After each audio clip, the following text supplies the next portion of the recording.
দেখুন, ভোটের বাংলায় যে কটা বড় ইস্যু আছে তার মধ্যে নিঃসন্দেহে লক্ষ্মীর ভাণ্ডারকে ধরতে হবে। আজকে সেই লক্ষ্মীর ভাণ্ডার নিয়ে অমিত শাহ, কেন্দ্রীয় স্বরাষ্ট্রমন্ত্রী, বাংলায় প্রচারে এসে বললেন বিজেপি বাংলায় ক্ষমতা এলে লক্ষ্মীর ভাণ্ডার বন্ধ হবে না, 100 টাকা করে বেশি দেওয়া হবে। এই 100 টাকাকে সরাসরি কটাক্ষ করছে তৃণমূল কংগ্রেস। মাত্র 100 টাকা, ঠিক কী বলতে চেয়েছিলেন কেন্দ্রীয় স্বরাষ্ট্রমন্ত্রী, তৃণমূল তার উত্তরে কি বলছে, এটা প্রথম দেখাবো। এ নিয়ে তারপর বিস্তারিত আলোচনা আছে। প্রথমে প্রতিবেদন। মা বোনেদের বলে রাখি, কদিন আগে বিজেপির কোনো একজন লিডার বলেছে যে আমরা লক্ষ্মীর ভাণ্ডার 3 মাস পরে বন্ধ করে দেব।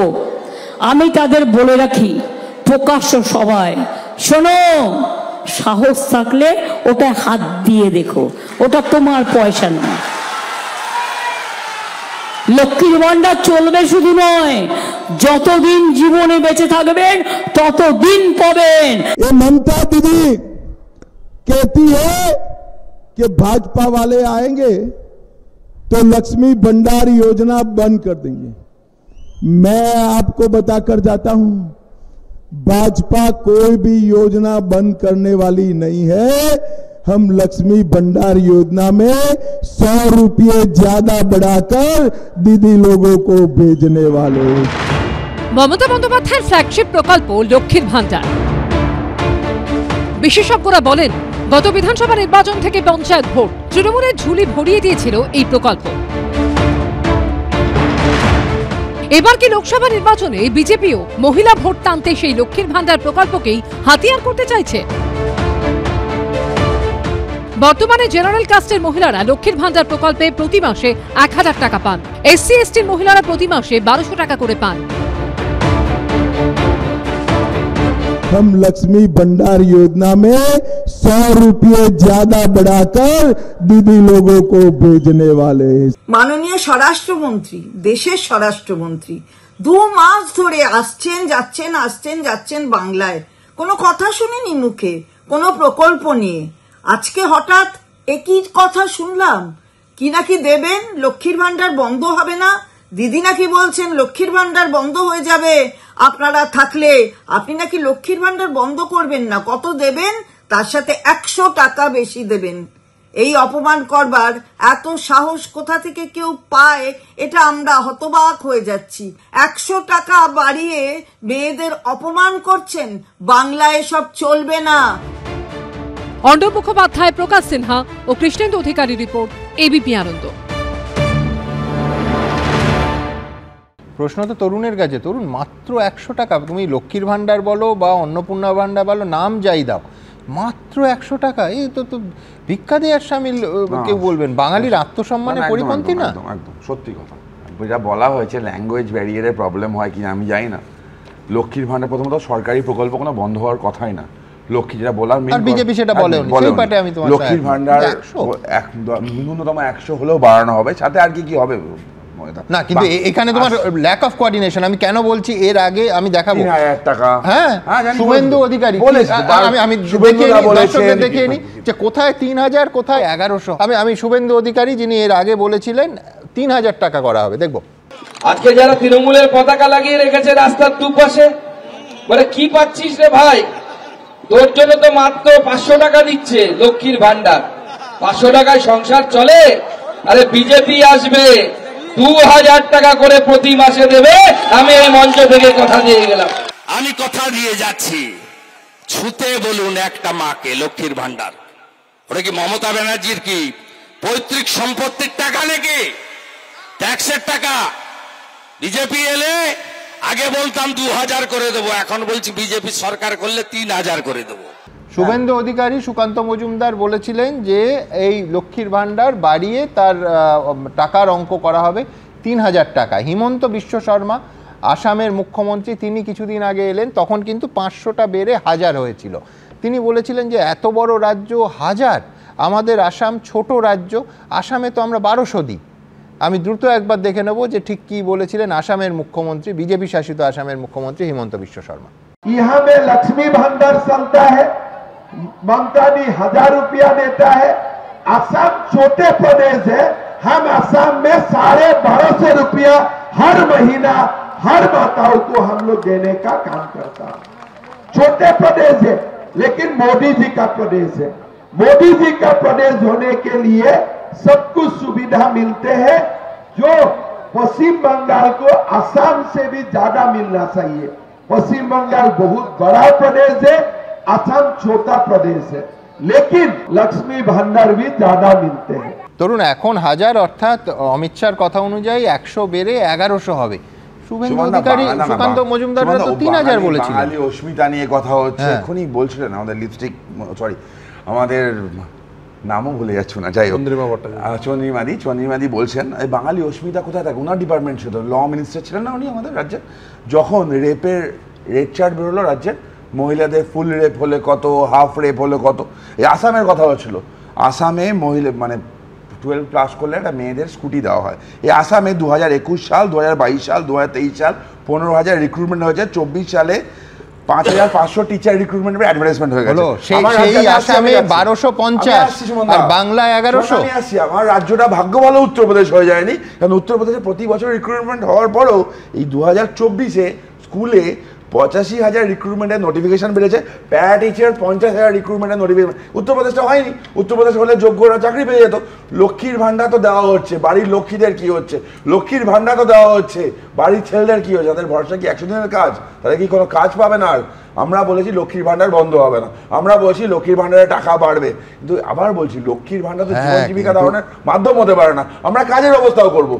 আমরা অন্য রাজ্যে হচ্ছে 100 টাকা 1000 থেকে 1100। আমি একটা গল্প বলেছি, ছোট্ট একটা কথা মনে পড়ছে আমার। বিজেপি নেতাদের এক বাচ্চা মেয়ে বিজেপি নেতার বাবাকে, বিজেপি নেতা জিজ্ঞেস করছে, বাবা তুমি সারা বছর জীবন ধরে খালি বিজেপি ফ্ল্যাগ নিয়ে ঘুরে বেড়ালে, মিছিল করলে, মিটিং করলে, অমুক করলে, তমুক করলে, তুমি আমাকে কি দিলে? তুমি আমাকে কিছু দাওনি। মমতা বন্দ্যোপাধ্যায় আমাকে কন্যাশ্রী দিয়েছে। মমতা বন্দ্যোপাধ্যায় তৃণমূল নেতাকে বললে হতো কোটি কোটি টাকা দিয়ে দেবে, জমি দেবে, টাকা দেবে, সব দিয়ে দেবে। একটা কথা তোমার বলিনি ভাই, এটা বলতো শুভশ্রী দিয়েছে, লক্ষ্মী ভান্ডার দিয়েছে। আজকে শুভেন্দু অধিকারী দাঁড়িয়ে একটা সময় বলেছিল এটা ভিক্ষের দান। তুমি যে কথা এক্ষুনি বললে ভিক্ষের দান, এটা মমতা বন্দ্যোপাধ্যায় ভিক্ষের দান দিচ্ছেন। আজকে দাঁড়িয়ে অমিত শাহ কি দিয়ে গেল? তো ভিক্ষের ঝুলি ছুঁড়ে ছুঁড়ে মারছে, 100 টাকা নিয়ে যা, লে যা লে যা লে যা। ওই ক্যাডাররা ভৌ ভৌ বলে একটা কি কথা বলেছিল অমিত শাহ, বাংলায় দাঁড়িয়ে সেটাই হতে চলেছে। বাংলার বাংলা মাদের যে একটা আদর্শগতভাবে আমি ডোল পলিটিক্সের চিরকাল বিরোধী, কিন্তু এই খুব একটা অদ্ভুত চিত্তাকর্ষক জায়গায় এই ডোল পলিটিক্স এই মুহূর্তে এই রাজ্যে। আমি আপনাকে বলি যে পর্যন্ত ভোট হয়েছে গড়ে 10% মহিলারা বেশি পশ্চিমবাংলায় ভোট দিচ্ছে পুরুষের থেকে, 10%। বি কেয়ারফুল, আমি দ্বিতীয়বার জন্য রিপিট করছি। ফলে লক্ষ্মীর ভাণ্ডারের একটা প্রভাব এই নির্বাচনে পড়ার সম্ভাবনা আছে, অবশ্যই আছে। ফলে লক্ষ্মীর ভাণ্ডারের পক্ষে বিপক্ষে বা তাকে কেন্দ্র করে রাজনৈতিক নেতারা অনেকটা সময় ব্যয় করছেন। সব থেকে বড় প্রমাণ আপনি শুরুতে বিজেপি কিন্তু এটা ডিনায়াল মোডে ছিল, তারপরে সেটাকে একদম এবং 3000 অ্যাবজর্ব করেছে। আমি যেটা বলতে চাইছি, পপুলিস্ট পলিটিক্সে না সবসময় একটা আদার্স সাইড চাই, মানে একটা প্রতিপক্ষ চাই। মমতা বন্দ্যোপাধ্যায় বলছে না, বিজেপির নেতারা বলছে এটা দেবে না, এটা বন্ধ করে দিবে, কোনো বিজেপির নেতা বলেনি। কিন্তু মমতা বন্দ্যোপাধ্যায়, অভিষেক বন্দ্যোপাধ্যায় একদম কাঁচা মিথ্যে কথাগুলো বলছে, এই কারণেই বলছে যে এটা বলতে হবে। মানে এমন কোনো নেতা বিজেপির স্তরে বলেনি, যেটা আমরা টেলিভিশনে দেখেছি বা কিছু ছোটোখাটো নেতা হলে ওটা তার নেতা নয়, তার তো ডিসিশন মেকিং নেই। কিন্তু কমিউনিকেশন স্কিলের জায়গা থেকে মানে প্রথমত এটা পরিষ্কার বিজেপি দলের মধ্যে আবারও একটা প্রমাণিত হলো যে কেন্দ্রীয় এবং রাজ্য নেতাদের মধ্যে সামান্যতম কোনো যোগাযোগ নেই, অর্থাৎ অমিত শাহ কোঅর্ডিনেশনের অভাব। কিন্তু আমি বলছি বিশ্বনাথ, আপনার কাছেই আসবো, তার আগে শুভেন্দু অধিকারী এর একটা অন্যরকম ব্যাখ্যা এই মাত্র দিয়েছেন। শুভেন্দু অধিকারী বলছেন না, ওটা মাসে 100 নয়, দিনে 100, এই ধরনের কিছু ব্যাখ্যা। আমিও জানি না, আমি একবার দেখে নেব। 3টে কাগজ নিয়ে তৃণমূল ঘুরছে জোরামুল। একটা 3 টাকা দামের মানি ব্যাগ, 3 টাকা দামের একটা মানি ব্যাগ সাদা, সেই মানি ব্যাগটা নিয়ে বলছে বিজেপি এলে লক্ষ্মীর ভান্ডার বন্ধ হবে। এতদিন তো আমি বলছিলাম, আজকে আমার নেতা অমিত শাহজি বলেছে প্রত্যেক দিন 100 টাকা করে পাবেন, মাসে 3000 টাকা। বিজেপি এলে বন্ধ তো হবে না। 3000 টাকা মাসে আমি বলেছিলাম, সবাই ভাবছিলেন যে BJP all India party opposition leader বলছে অনুমোদন আছে তো। আজকে অমিত শাহজি বলে গেছেন প্রত্যেক দিন 100 টাকা করে পাবেন, মাসে 3000 টাকা। অন্নপূর্ণা ভান্ডার আমরা দেব, দিব্যাঙ্গ ভাতা, প্রতিবন্ধী ভাতা, বার্ধক্য ভাতা, তফসিলি ভাতা, জাতি ভাতা, লোকপ্রসাদ শিল্পী ভাতা 1000-এর বদলে 3000 টাকা পাবেন। ব্যাস হিসেব মিলে গেল, দিনে 100 হলে ওটা 3000 হয়ে গেল। মিলল তো রাহুল? নিলামে চড়িয়ে দিয়েছে, এ বলছে 2000, ও বলছে 2000। দেখো ডোল পলিটিক্স মানেই তো তাই। লালমোহন বাবু থাকলে লিখবেন যে ডোল নিয়ে ডামাডোল, ডোল নিয়ে ডামাডোল। আমি বলছি যে এই এন্টার যে বিতর্কটা হলো, এই বিতর্কটাতে কিন্তু বিরোধী পক্ষদের বা বিশেষ করে বিজেপির একটা লাভ আছে। কি, মমতা বন্দ্যোপাধ্যায় একতরফা ভাবে বলছিলেন যে বিজেপির নেতারা বলছে যে আর ক্ষমতায় আসলে লক্ষ্মী ভান্ডার উঠিয়ে দিবে, মানে প্রতিপক্ষ হিসাবে বিজেপিকে ধরছিলেন। দেখো এইবার মান্যতা দিল যে আমার ভ্যালুটাও বাড়িয়ে বলা। এইবার যেই মুহূর্তে ভুল হোক ঠিক হোক যেই মুহূর্তে অমিত শাহ এটা আনলো, নতুন করে ব্যাখ্যা বিশ্লেষণ বিজেপি নেতারা দিচ্ছেন, যেমন শুভেন্দু অধিকারী দিলেন। অর্থাৎ কমিউনিকেশন ল্যাঙ্গুয়েজের জায়গা থেকে যদি বলেন যে মমতা বন্দ্যোপাধ্যায়ের ন্যারেটিভের একটা বিকল্প ন্যারেটিভ আসলো যে বিজেপি আসলেও এই কাজ করবে, অর্থাৎ তারাও লক্ষ্মী ভান্ডার। দেখুন, আমি এই ডোল পলিটিক্স ইত্যাদি নিয়ে আলোচনার আমি সাধারণভাবে এই ধরনের লক্ষ্মীর ভান্ডার বা যে বাড়ি বানিয়ে দেওয়া, এটা সাধারণভাবে এটা আমরা সমর্থক। কারণ রাষ্ট্রের অনিচ্ছুক হাত থেকে দরিদ্র মানুষ যতটুকু আদায় করে কেড়ে নিতে পারে সেইটুকুই লাভ। কারণ রাষ্ট্র পুঁজিপতিদের দেয়, সাধারণ মানুষকে দেয় না। সেখানে 1000 টাকা 1200 এটা অনেক টাকা আজকে, যেখানে সামগ্রিকভাবে অর্থনীতির যা পরিস্থিতি। আমি একটা অন্যদিকে আপনার দৃষ্টি আকর্ষণ করতে চাই, সেটা হচ্ছে কাজের জায়গাটা। দেখুন, কোনো রাজনৈতিক দল পশ্চিমবাংলায় বেকারিত্বের প্রশ্নটাকে কিন্তু গুরুত্ব দিয়ে আনছে না, এবং সামগ্রিকভাবে সারা দেশে রাহুল গান্ধী ছাড়া কেউই কিন্তু কার্যত এই বেকারিত্বের প্রশ্নটাকে কিন্তু গুরুত্ব দিয়ে আনছে না। এটাও একটা খুব গুরুত্ব। আমি একটা শুধু তথ্য আপনাদের দিতে চাইছি, সারা দেশে বেকারিটা এমন জায়গায় গেছে এবং ওই ব্রিটিশ আমলের মতো এদেশ থেকে শ্রমিক চালানো হচ্ছে, চুক্তি করে 1 লক্ষ শ্রমিক, আমরা ক্ষমতায় আসলে বাম কর্মীদের চাকরি দেবো, বিশ্বাস করুন। আমরা ক্ষমতায় আসলে বাম কর্মীরা ভাতায় বাঁচবে না, তাদের চাকরি দেবো। বাম কর্মীরা ভাতা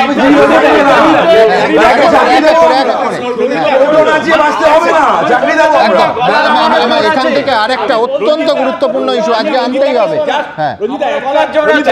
হ্যাঁ, এটা বন্ধ না হলে একটা পয়েন্ট আমি শুধু বললেন যে রাহুল গান্ধীও মানে একমাত্র ভাবছে, রাহুল গান্ধী যে বলছে ভাবছে কি ভাবছে, রাহুল গান্ধী দুটো সরকার চালায়, কর্ণাটক এবং অন্ধ্র তেলেঙ্গানা, দুটো সরকারই এই ডোল পলিটিক্স বা এই লক্ষ্মীর ভান্ডার এই ধরনের প্রকল্পের উপর ভিত্তি করে চলে। এবং এখন ক্ষমতায় আসার আগে এই প্রতিশ্রুতি দিয়েছিল রাজস্থান সরকার। যখন কন্যাশ্রী চালু হয় তারপরে চালু করে বেটি বাঁচাও বেটি পড়াও, তো লাডলি বেহানা যোজনা কবে কার? লাডলি বেহানা যোজনা কবে কার? এটা সত্য কথা। আমরা এতক্ষণ ধরে সময় ব্যয় করলাম ভাতা নিয়ে। দেখুন, ভাতা স্বাভাবিকভাবে আপনি যদি অর্থনীতির পরিভাষায় দেখেন, তাহলে ভাতা স্বাভাবিকভাবে একটা রাষ্ট্রীয় ব্যর্থতার প্রতীক। কিন্তু আমরা কেউ কথা বলছি না কর্মসংস্থান নিয়ে, কেউ কথা বলছি না অর্থনীতি নিয়ে। লক্ষ্য করে দেখবে যে ভাতা হচ্ছে বিজ্ঞাপনের সব থেকে বড় মাধ্যম, এবং সেটা আমি কত দিচ্ছি তুমি কত দেবে, এবং সেটা ও কত দিচ্ছে আমি দেখো বেশি দিচ্ছি, এবং সেটা এক্স্যাক্টলি যেটা গত 15 মিনিটে দর্শকরা দেখলেন ব্যর্থতার পরিচয়। আমি এখান থেকে আরেকটা জায়গায় যাব, সেটা হচ্ছে ছুটি। মানে আগে আমাদের ছোটবেলায় সংবাদপত্রে লেখা হতো যে কর্মদিবস নষ্ট, সেই ছুটি কে কোন পুজোয় কত ছুটি দিচ্ছে সেই নিয়ে তরজা। এবং স্বয়ং কেন্দ্রীয় স্বরাষ্ট্রমন্ত্রী মঞ্চের ওপর থেকে বললেন যে এই মমতা বন্দ্যোপাধ্যায় তৃণমূল সরকার, মমতা দিদি দুর্গাপুজোয় ছুটি দেন না, রমজানে ছুটি দেন। সব থেকে বড় প্রশ্ন এখানে, আমি প্রথমে কি বলেছেন উনি দেখাবো, তারপর বিস্তারিত আলোচনায় আসবো।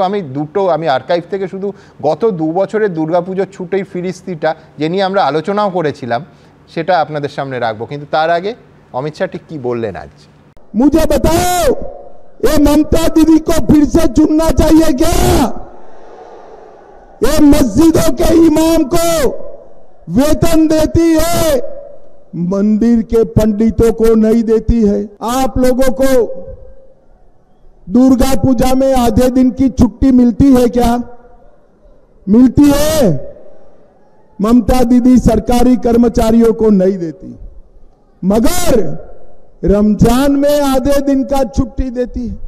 আমি বিশ্বনাথ চক্রবর্তীর কাছে আসবো। বিশ্বনাথ, এক হচ্ছে যে দুর্গাপুজোয় মমতা বন্দ্যোপাধ্যায়, মমতা দিদি ছুটি দেয় না, রমজানে ছুটি দেয়, দুর্গাপুজোয় ছুটি দেয়া হয় না, এটা যে কত বড় ভুল তথ্য সেটা আমি তথ্য দিয়ে আপনাদের দেখাবো। কিন্তু তার আগে এমনিতেই 5 দিনের পুজো কার্যত 15 দিনের একটা ছুটি হয়ে যায়, ছুটি কালচার, এবং সেখানে ভুক্তভোগী গরিব মানুষ থেকে স্কুল পড়ুয়া সবাই ওয়ার্ক কালচারের 12টা বেজে যায়, 12টা বেজে গেছে অলরেডি।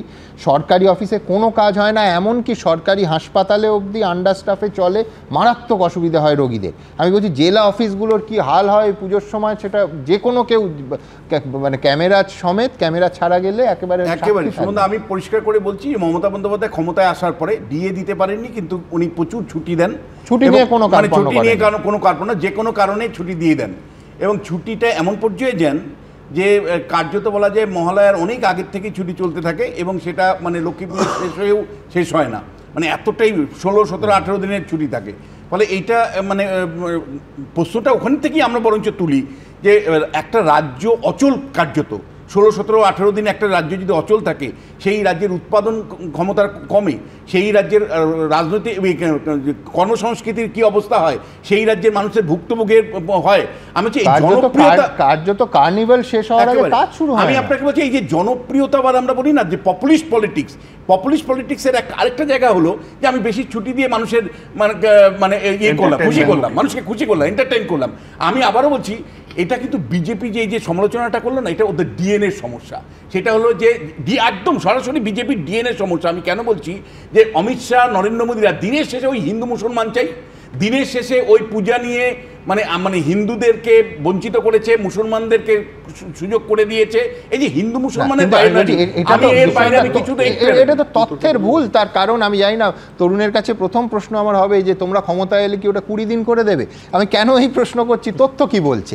2023 সাল অর্থাৎ শেষ দুর্গাপুজোয় 20 অক্টোবর ছিল ষষ্ঠী, তার 2 দিন আগে থেকে অর্থাৎ 18ই অক্টোবর চতুর্থীর দিন থেকে 27শে অক্টোবর পর্যন্ত ছুটি, কার্যত 10 দিনের ছুটি। এর সঙ্গে ছুটি অন্যরা আপনারা সবাই জানেন বাড়িয়ে টাড়িয়ে নিয়ে মোটামুটি একটা দীর্ঘ ছুটি। আরেকটু পিছিয়ে যাই, 2022-এ আরও বেশি, দুর্গাপুজো উপলক্ষে রাজ্য সরকারি কর্মচারীদের 11 দিন ছুটি ছিল, 30শে সেপ্টেম্বর থেকে 10ই অক্টোবর। অনুদানের কথা আমি জানছি না, কিন্তু আমি বলছি দুর্গাপুজোয় ছুটির হিসেব তরুণ, মানে বিজেপি ক্ষমতায় এলে ছুটিটা কত হবে? 15, 20, 1 মাস। সুমনদা, পশ্চিমবঙ্গে এখন তো দুর্গাপুজো দেবীপক্ষে হয় না উদ্বোধন, এখন তো পিসিপক্ষে হয়।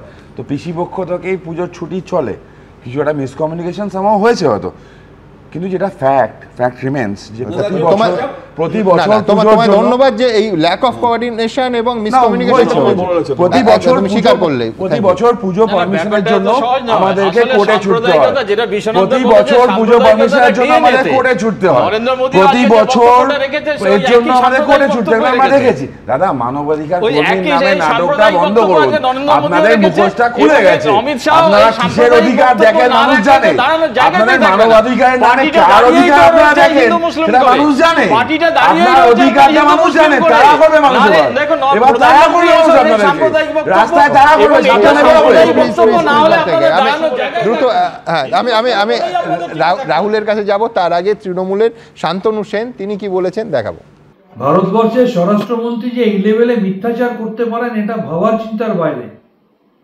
আজকে বাংলায় দুর্গাপুজোকে মমতা বন্দ্যোপাধ্যায় সপ্তমী, অষ্টমী, নবমী, দশমী এই 4 দিনের থেকে বাড়িয়ে আজকে মহালয়ারও আগে থেকে বাংলার মানুষ দুর্গাপুজোর উৎসবে মেতে ওঠে। আর মমতা বন্দ্যোপাধ্যায় শুধু দুর্গাপুজো নয়, তিনি রমজানে ছুটি দেন। একমাত্র এই বাংলায় ছট পুজোতে 2 দিন ছুটি পাওয়া যায়, তিনি ঈদে ছুটি দেন, তিনি খ্রিসমাসে ছুটি দেন। এখানে সর্বধর্ম সমন্বয়ের বাতাবরণে ধর্ম যার যার উৎসব সবার এই মেজাজে সমস্ত মানুষ সমস্ত ধর্মীয় অনুষ্ঠানে উৎসবের মেজাজে অংশগ্রহণ করতে পারে, যেটা বিজেপি শাসিত রাজ্যে হয় না। রাহুল, তরুণ কিন্তু বলেই দিয়েছে কোথাও একটা কোঅর্ডিনেশনের অভাব হয়েছে। না, কোঅর্ডিনেশন সবসময় অভাব ছিল। জুমলা ছিল ওই 15 লক্ষ টাকা, 2 কোটি চাকরি, সবই কোঅর্ডিনেশন অভাব ছিল। বলে ফেলেন অমিত শাহ, বলে ফেলেন, কিন্তু মিল থাকে না কোথাও। ছেড়ে দাও, সত্যি মিথ্যা করে ছেড়ে দাও। দ্বিতীয় বলছি যে বাঙালিদের সবচেয়ে বড় উৎসব দুর্গাপুজো। যারা বলতো একসময় দাঁড়িয়ে বিসর্জন নাকি আমরা আটকে দিই, এই মাত্র শান্তনুবাবু ছট পুজোয় 2 দিন ছুটি, মানে আমি বলছি এটা একটা সর্ববৃহৎ জায়গা। কর্মসংস্কৃতি চায় এইরকম রাজ্যে, কর্মসংস্কৃতি আছে আছে এরম রাজ্যে খুব গৌরবের কথা নয় রাহুল? সভাতে দাঁড়িয়ে এক মাস ছুটি হয়, বহু জায়গায় এক মাস ছুটি হয়, সরকারি কর্মচারীদের দিয়ে দেবে না? খ্রিস্টানদের বড়দিন থেকে কর্মচারীদের দিয়ে দেবে না, দিলে দোষ। আজকে বিজেপি দিলেও বলবে না, সরকারি কর্মচারীরা ডিএ পাবে না, কেন্দ্রীয় হারে ডিএ সেটাও গিয়ে কোনটা সত্যি, কেন্দ্রীয় হারে ডিএ পাবে না, তো মিথ্যে কথা পাবে না। ছুটির সঙ্গে যদি ডিএটাও পাওয়া যেত, ডিএটা পাবে না বক্তব্য। সুতরাং বাঙালিদের সর্ববৃহৎ সেন্টিমেন্ট এটা, আবেগ বাঙালি খাবে কি দাদা, খাবারটা কোথায় ডিএটা দাও আলোচনা করা হয়। আর অমিত শাহ যারা পূজোর নামে ছুটি দিয়েছো, তাড়াতাড়ি আজকে ছুটি পাবে কারা? কর্মচারী। এখানে বলতে হবে যে এইটায় তথ্য দুর্গাপুজোর ক্ষেত্রে অন্তত এই অভিযোগ যত বড় তীব্র তীক্ষ্ণ সমালোচকই হন না কেন, অন্তত মমতা বন্দ্যোপাধ্যায় সরকারকে ছুটি দেয় না এই অভিযোগ কেউ করতে পারবেন না। আমি এখান থেকে বরঞ্চ অভিযোগটা উল্টো, অমিত শাহ যদি বলতেন যে অতিরিক্ত ছুটি দেওয়া হয় তাহলে তাহলে অন্তত সত্যের কাছাকাছি থাকতে পারতেন। আমি এখানে আমার পরের প্রতিবেদন আসবো, সেটা হচ্ছে সংখ্যা। সবাই বলছেন যে দেখুন 4 দফায় ভোট হয়ে গেছে, কার কি সংখ্যা? অমিত শাহ আজকে বলেছেন যে ইতিমধ্যেই যা আসন বিজেপি পেয়েছে তাদের হিসেব অনুযায়ী তাতে সরকার তৈরি হয়ে গেছে। মমতা বন্দ্যোপাধ্যায় গতকাল এবং আজকেও একেবারে হিসেব দিয়ে দিয়েছেন যে এনডিএ কোনোভাবে 195-এর বেশি বাড়বে না, আর 315 পাবে ইন্ডিয়া। কে কি পাবে এটা আমরা জানতে পারবো তো 4 তারিখ। কিন্তু কালকেই বলেছিলাম রাজনীতিবিদরা আমাদের দেশের সব জানেন, তারা কি বলছেন শোনাবো আপনাদের। ममता दीदी, आपका समय अब समाप्त हो गया है। 30 सीटें आते ही आपका समय समाप्त हो जाएगा। यहां पर भी मोदी जी के नेतृत्व में भारतीय जनता पार्टी की सरकार बनने जा रही है। बिहारे हारছে, उत्तर प्रदेशে हारছে, राजस्थाने हारছে, मध्य प्रदेशে हारছে, साउथ इंडियाতে তো জিরো, কেরালায় জিরো, তামিলনাড়ুতে জিরো, কর্ণাটকও তাই, নর্থ ইস্টার্নেও তাই, বাংলাও তাই।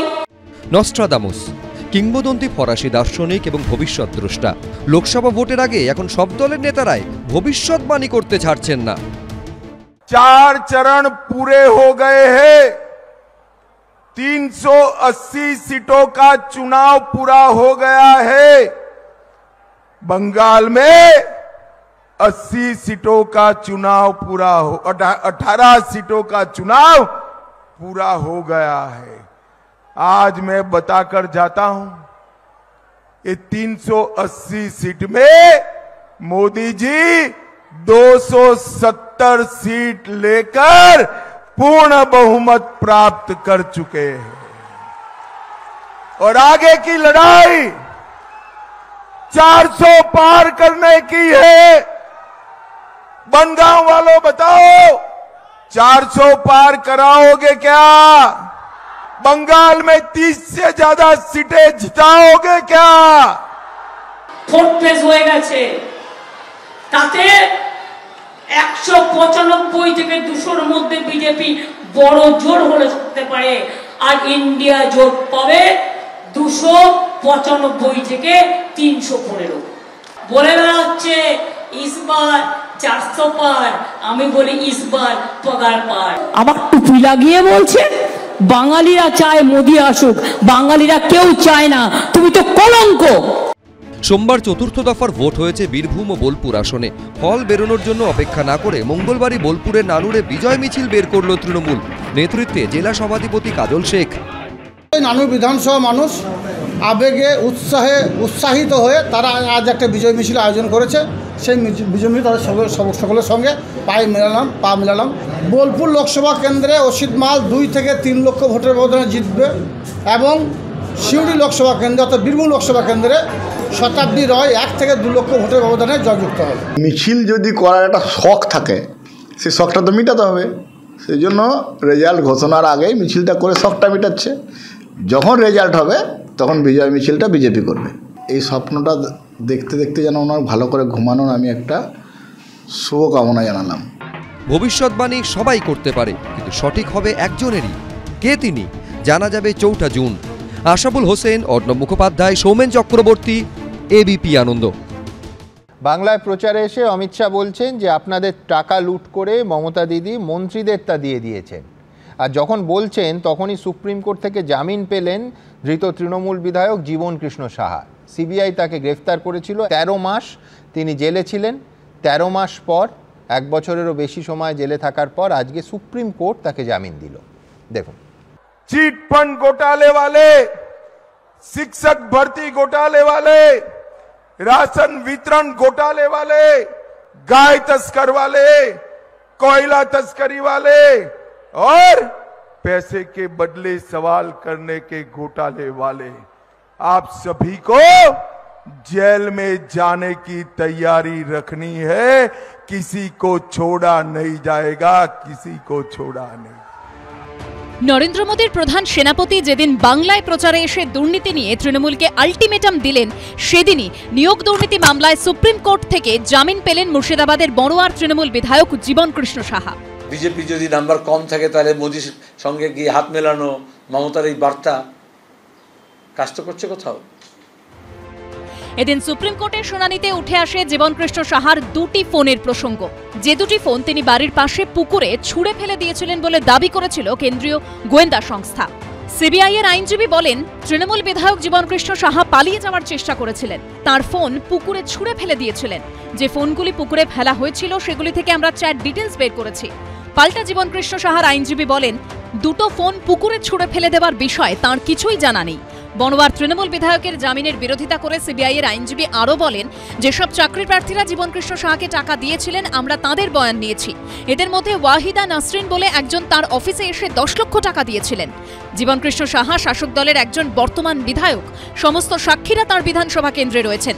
প্রসন্ন রায় গুরুত্বপূর্ণ নন, আসল অভিযুক্তই এখনো জামিন পাননি। উপর পর্যন্ত দুর্নীতি হয়েছে।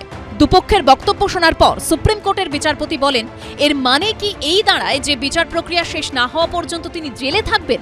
আমরা বলছি না যে তিনি দোষী নন। 3 জন ইতিমধ্যেই জামিন পেয়ে গিয়েছেন। ইতিমধ্যেই হেফাজতে যে মেয়াদ তিনি কাটিয়ে ফেলেছেন তার ভিত্তিতে তাকে জামিন দেওয়া হচ্ছে। তদন্তের আর কিছু নেই, অকারণ আটকে রাখা হচ্ছে রাজনৈতিক ফায়দা লাভের জন্য, নেতিবাচক প্রচারের জন্য। কেন্দ্রীয় সরকারের যে এজেন্সিগুলি আটকে রাখার কাজ করছিল তাদের বক্তব্য আদালতের কাছে, সর্বোচ্চ আদালতের কাছে, সুপ্রিম কোর্টের কাছে গ্রহণযোগ্য হয়নি, তারা জামিন দিয়ে দিয়েছে। किसी ने एक साथ 50 करोड़ रुपया जीवन में देखा है क्या? देखा है? इनके एक मंत्री के यहां से 50 करोड़ रुपया निकलता है, 50 करोड़ रुपया। मैं आज पूछने आया हूं ममता दीदी को, ये 50 करोड़ रुपया किसका है? ये मंत्री का नहीं है। बनगांव वालों, आपका पैसा लूटकर ममता दीदी ने अपने मंत्रियों को देने का काम करा है। मंत्रियों को मुझे बताओ, उनको जेल में डालना चाहिए या नहीं डालना चाहिए? আমার নামে সিবিআই কেস করেছিল বদমাশের গাছগুলো। যেদিন ওদের গাছের মধ্যে বেঁধে রেখে ভালো করে আদর করতে পারবো সেদিন বুঝবো যে মিথ্যে কথা বলার কি দাম। সিবিআই এর আইনজীবী সুপ্রিম কোর্টে আর্জি জানান, তিনি প্রভাবশালী ব্যক্তি। নিজের বিধানসভা কেন্দ্রে ঢুকলে তিনি সাক্ষীদেরকে প্রভাবিত করতে পারেন, তাই বড়োয়ায় তাঁকে যেন ঢুকতে না দেওয়া হয়। কিন্তু সিবিআই এর এই আর্জি খারিজ করে দিয়ে বিচারপতি বলেন, এটা কোনো খুনের ঘটনা নয়। 13 মাস বাদে জামিন পেলেন তৃণমূল বিধায়ক। বিজেন্দ্র সিংহ, পার্থপ্রতিম ঘোষ ও সত্যজিৎ বৈদ্যর রিপোর্ট, এবিপি আনন্দ। সেই কবে মহাত্মা গান্ধী বলেছিলেন, আমি কাউকে নোংরা পায়ে আমার মনের মধ্যে হাঁটতে দেব না। এখন মহাত্মার বাণী তখনও বোধহয় কেউ শোনেনি, এখনও শোনে না। আর তাই প্রত্যেকটা ভোটের প্রচারে দুর্নীতি নিয়ে কাদা ছোঁড়াছুঁড়ি চলতেই থাকে। আজও দুর্নীতি ইস্যুতে একে অন্যকে তীব্র আক্রমণ করলেন অমিত শাহ আর মমতা বন্দ্যোপাধ্যায়। অন্যদিকে ইডি সূত্রে দাবি করা হচ্ছে যে ফরেন্সিক রিপোর্টে মোবাইল ফোন থেকে সংগ্রহ করা ভয়েস ক্লিপিংয়ের সঙ্গে মিলে গেছে সুজয় কৃষ্ণ ভদ্র ওরফে কালীঘাটের কাকুর কণ্ঠস্বর। আবার আজই সুপ্রিম কোর্টে জামিন পেয়ে গেছেন শিক্ষা দুর্নীতিতে গ্রেফতার হওয়া তৃণমূল বিধায়ক জীবন কৃষ্ণ সাহা।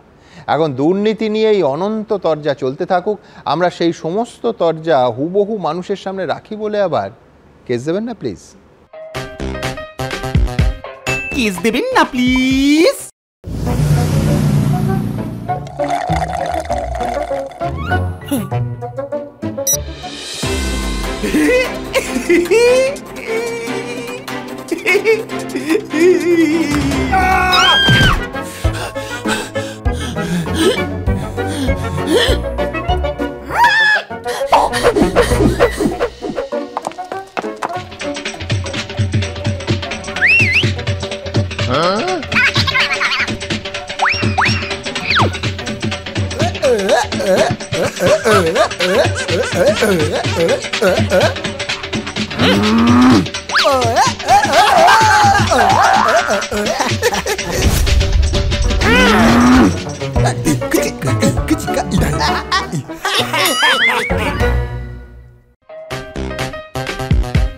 কিস দেবেন না প্লিজ?